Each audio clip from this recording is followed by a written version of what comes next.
Hello friends, trading eye opener में आपका स्वागत है।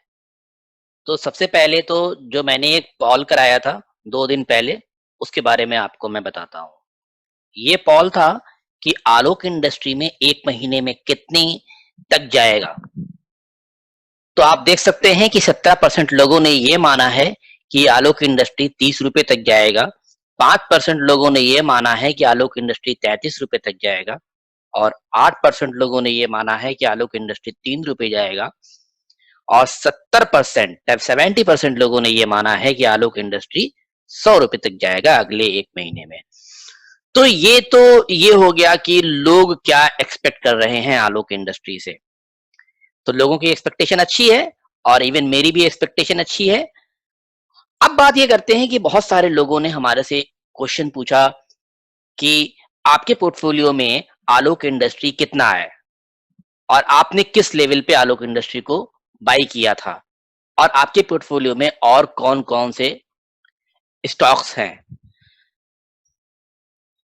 आलोक इंडस्ट्री को मैंने 3 रुपए से बाई किया था और 6500 शेयर मैंने आलोक इंडस्ट्री के लिए थे। उसके बाद से आलोक इंडस्ट्री का शेयर ऊपर भी गया और नीचे भी आया। दोनों ही कंडीशन में कभी भी मैंने शेयर को बेचा नहीं। मैंने अपने कोई भी शेयर बेचे नहीं, मैंने अपने शेयर को रिटेन रखा। फिर उसके बाद से मैंने कुछ और भी शेयर लिए। मैंने सुज़लॉन एनर्जी को लिया। मैंने आईआरसीटीसी में इन्वेस्ट किया। आईआरसीटीसी में इन्वेस्टमेंट मैंने थोड़ा-सा ज़्यादा लेवल पे किया है, 1900 लेवल पे किया है। बट आप लोग जैसे आलोक इंडस्ट्री जिन्होंने 50 रुपए में लिया है, 60 रुपए में लिया है, वो लोग बहुत पैनिक हो जा रहे हैं। पर मैं आईआरसीटीसी के लिए पैनिक नहीं हूँ।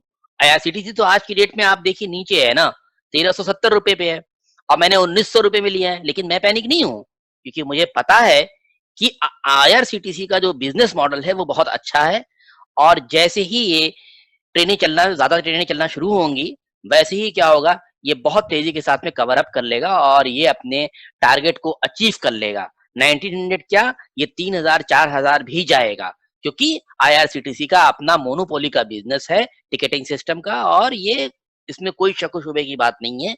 आगे की इसकी रफ्तार बहुत तेज़ होने वाली है। तो मुझे डर नहीं है। मैंने सुज़लॉन एनर्जी में भी थोड़ा-सा नीचे लेवल से बहुत नीचे लेवल पे नहीं, मैं 3-4 रुपए में मैंने सुज़लॉन एनर्जी में 3 रुपए पे इन्वेस्टमेंट किया है। ट्राइडेंट पे अभी मैंने जल्दी इन्वेस्टमेंट किया है।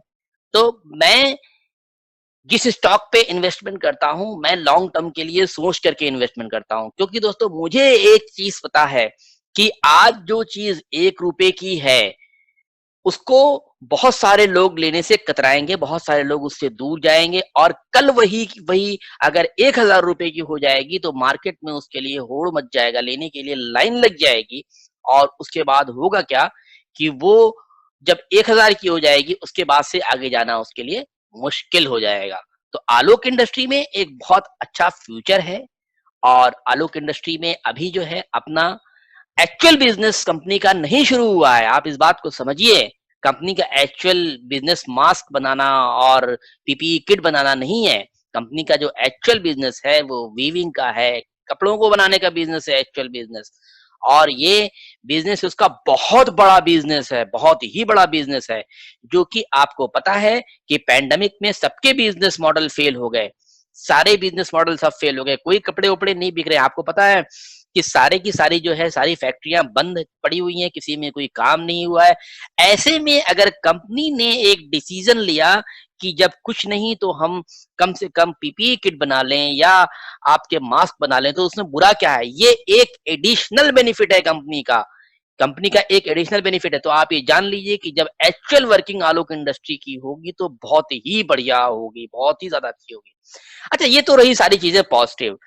अब क्या हो सकता है कि आलोक इंडस्ट्री एकदम से एकदम से शेयर डाउन हो जाए, एकदम खत्म हो जाए? वो उसकी एक ही पॉसिबिलिटी है कि रिलायंस इंडस्ट्री आलोक इंडस्ट्री को छोड़ दे और रिलायंस इंडस्ट्री आलोक इंडस्ट्री को फर्दर किसी और को बेच दे, जो कि ऐसा नहीं होगा।